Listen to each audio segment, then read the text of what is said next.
Hi, I'm Melamed. I'm standing here on the Israeli side of the Golan Heights, and right beyond me you could see some of the Syrian villages and towns located right to the other side of the Israeli-Syrian ceasefire line in the Golan Heights.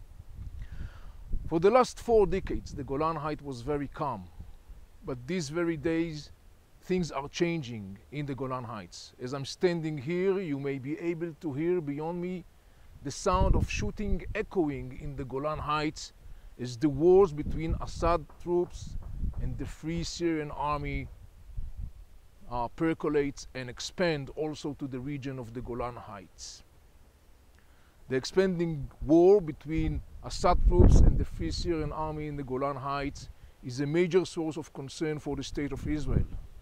As part of the recent clashes between the sides that took part or place in this region for the last 2 weeks, some of the fire incident randomly percolated into the Israeli territory, basically forcing Israel at some point to send back a warning message to the Assad troops.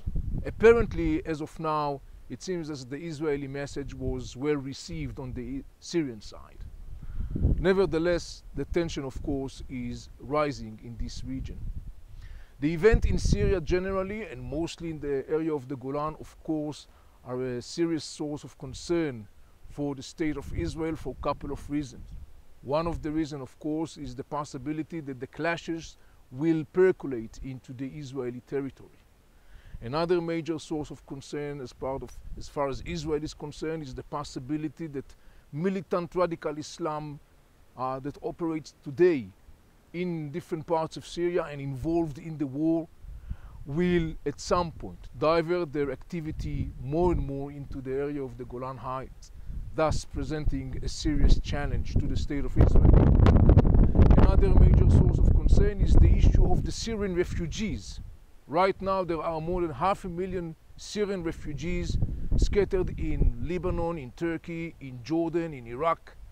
Inside Syria today there are almost 3 million Syrians that became refugees in their homeland. They live in parks, they live in public facilities. One of the major concerns is that these people at some point, desperate to flee from the war in Syria, will make their way towards Israel. The war in Syria obviously presents many challenges and have lots of ramifications. At this point, Israel is mostly watching very closely the event in Syria, hoping that the war in Syria and the ramifications of the war that goes inside Syria today will not percolate into Israel. This is Melamed from the Golan Heights, Israel.